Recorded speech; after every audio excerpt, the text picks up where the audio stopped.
इस सदी की सबसे बड़ी महामारी कोरोना की थर्ड वेव वर्तमान में पूरी दुनिया में है।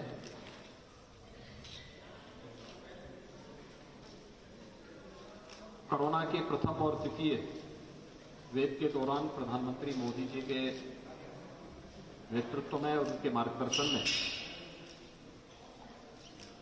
पूरे देश ने कोरोना में जीवन और जीविका दोनों को बचाने में बड़ी भूमिका का निर्वहन किया।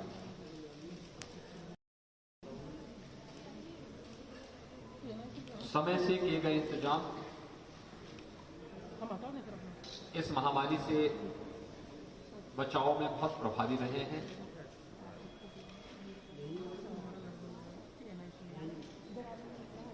यद्यपि दुनिया के अंदर बड़ी बड़ी ताकतें इस महामारी के सामने पस्त हुई हैं, लेकिन भारत का कोविड प्रबंधन दुनिया के अंदर सर्वत्र सराहा गया। देश की सबसे बड़ी आबादी के राज्य उत्तर प्रदेश में भी कोविड प्रबंधन का कार्य भारत सरकार के साथ मिलकर के उत्तर प्रदेश सरकार ने प्रभावी ढंग से आगे बढ़ाया और इस दौरान बहुत सारे मॉडल भी खड़े किए, जिसकी सर्वत्र सराहना हुई। कोरोना के दौरान उत्तर प्रदेश के पास सबसे बड़ी चैलेंज थी, सबसे बड़ी आबादी का राज्य था। बड़ी संख्या में, लाखों की संख्या में माइग्रेंट लेबर भी उत्तर प्रदेश के अंदर वापस अपने घरों को आए थे। उनका व्यवस्थित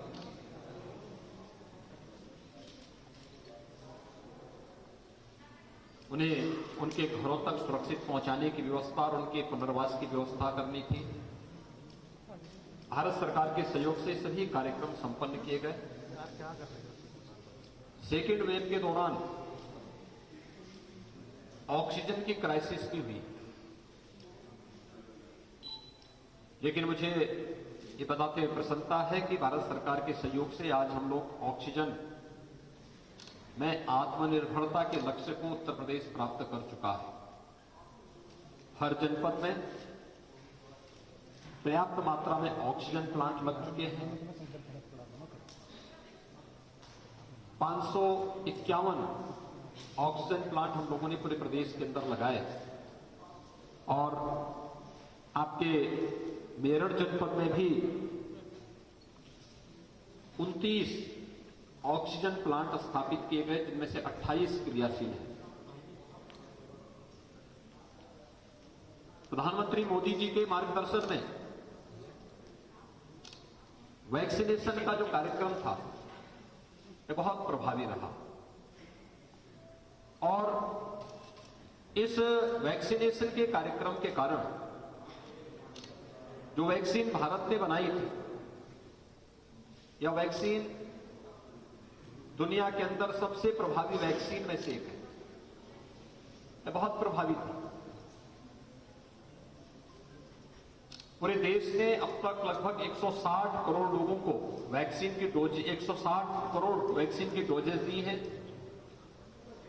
उत्तर प्रदेश में हम लोगों ने कल सायंकाल तक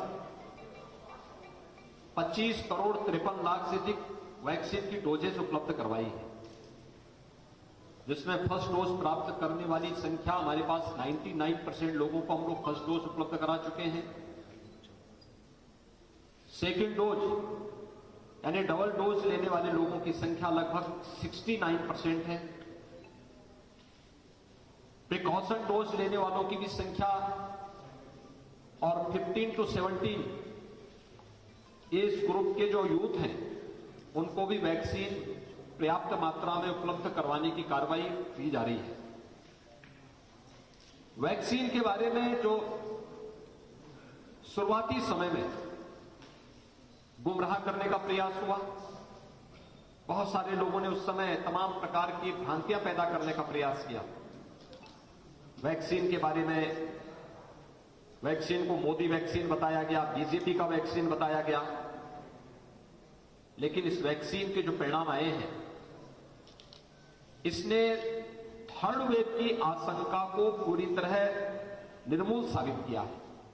आप इस बात को महसूस कर रहे होंगे कि वर्तमान में तीसरी वेव कोविड की चल रही है। सेकेंड वेव में जो उत्तेजना थी, जो मारामारी थी, लोगों में जिस प्रकार से हॉस्पिटल में जाकर के बेड आरक्षित करने का एक बहुत ज्यादा अति सक्रियता देखने को मिली थी, थर्ड वेव में ऐसा कुछ नहीं है। यानी प्रदेश के अंदर भी और मेरठ के अंदर भी मैं इस बात को देख रहा था कि मुश्किल से 1 से 1.5% लोग ही हॉस्पिटल में आए हैं, और वे भी हॉस्पिटल में वही लोग हैं जो पहले से किसी गंभीर बीमारी से ग्रसित हैं। शेष लोग होम आइसोलेशन में इस सुविधा का लाभ ले रहे हैं और आराम से वहां पर निगरानी समितियों की देखरेख में इंटीग्रेटेड कोविड कंट्रोल सेंटर के माध्यम से उनसे निरंतर संपर्क करते हुए, संवाद बनाते हुए उन्हें उपचार की सुविधा उपलब्ध करवाई जा रही है। जीवन और जीविका को बचाने के लिए जो कार्यक्रम किए गए, आज उसी का परिणाम है कि फ्री में वैक्सीन, सबको वैक्सीन तो दी गई, लेकिन गरीब को किसी के सामने हाथ न फैलाना पड़े, उन्हें फ्री में राशन की सुविधा भी महीने में 2 बार दी जा रही है। प्रदेश के अंदर 15 करोड़ लोग फ्री में राशन की सुविधा का लाभ भी प्राप्त कर रहे हैं। हमारा प्रयास है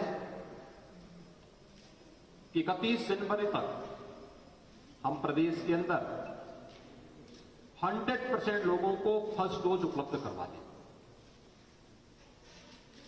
यानी वैक्सीन की एक डोज भी कोरोना महामारी के खतरे से 75% तक बचाव का रास्ता निकाल सकती है।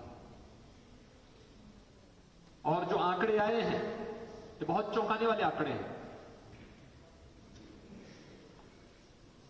इसी प्रकार से जिसने डबल डोज का कवर ले लिया है, उसको सुरक्षा कवच बहुत अच्छा प्राप्त हो चुका है। ये देखने को मिला है कि बहुत कम लोग फिर इससे, या तो अगर संक्रमण की चपेट में आए हैं तो संक्रमण बहुत माइल्ड रहा है। हमारा प्रयास है कि अगले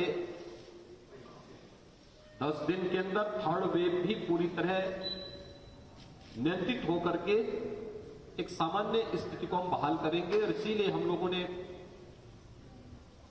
फर्स्ट वेव के दौरान लॉकडाउन और कोरोना कर्फ्यू को छोड़ दिया जाए तो शेष सामान्य जनजीवन को हम लोगों ने सामान्य रूप से चलने दिया। वर्तमान में केवल नाइट कर्फ्यू है, वैक्सीनेशन और बच्चों को संक्रमण से बचाने के लिए स्कूल कॉलेजेस बंद किए गए हैं, लेकिन बहुत शीघ्र वे भी प्रारंभ होंगे। और मेरा विश्वास है कि भारत सरकार के मार्गदर्शन में, प्रधानमंत्री मोदी जी के मार्गदर्शन में कोविड प्रबंधन के इस कार्यक्रम को हम मजबूती के साथ आगे बढ़ाने में हमें मदद मिलेगी। जनपद मेरठ में भी अब तक 41 लाख से अधिक वैक्सीन की डोजेज उपलब्ध कराई जा चुकी हैं। जनपद मेरठ को भी इस बारे में बताया गया है कि जो लोग अभी भी वैक्सीन लेने में संकोच कर रहे हैं, उनको इसके परिणाम के बारे में बताना चाहिए। व्यापक जागरूकता पैदा किए जाने की आवश्यकता है और प्रयास हो कि अगले 1 सप्ताह 10 दिन के अंदर यहां पर भी सभी लोग वैक्सीन की फर्स्ट डोज ले लें। सेकेंड डोज इलेक्शन के पहले 75% लोगों को हम सेकेंड डोज भी उपलब्ध करवा लें। ऐसे ही प्रिकॉशन डोज 60 साल से ऊपर के जो बुजुर्ग हैं, जो किसी बीमारी से पहले से ग्रसित हैं, या हेल्थ वर्कर्स हैं, कोरोना वॉरियर्स हैं, उन सबको प्रिकॉशन डोज भी उपलब्ध करवा लें। ये थर्ड वेव से घबराने की आवश्यकता नहीं, बल्कि सतर्कता और सावधानी की आवश्यकता है। पब्लिक प्लेस पे निकले तो मास्क लगा करके चलें, भीड़ भाड़ में जाने से बचें। बीमार लोग, बुजुर्ग लोग, गर्भवती महिलाएं, कमजोर इम्यूनिटी के लोग, बच्चे अनावश्यक बाहर न निकले। अगर ये सतर्कता हम बरतेंगे तो कोरोना के खिलाफ देश की जो लड़ाई है इसको विजयी बनाने में अब कोई संदेह रहना ही नहीं चाहिए, क्योंकि भारत के पास पर्याप्त मात्रा में वैक्सीन है। भारत के पास एक लंबा अनुभव भी हो चुका है और बेहतरीन कोरोना प्रबंधन के माध्यम से भारत ने दुनिया के सामने कुछ मॉडल भी रखे हैं और मुझे विश्वास है कि कोरोना प्रबंधन का यह कार्य सरकार, प्रशासन, हेल्थ वर्कर, कोरोना वॉरियर्स, जनता जनार्दन, ये सभी लोग मिलकर के कोरोना को परास्त करने के प्रवर्तमान अभियान का हिस्सा बनेंगे और मुझे विश्वास है कोरोना हारेगा और भारत जीतेगा। हम जीवन और जीविका को बचाने के प्रधानमंत्री मोदी जी के मंत्र को जन जन तक पहुंचाने में सफल होंगे। धन्यवाद।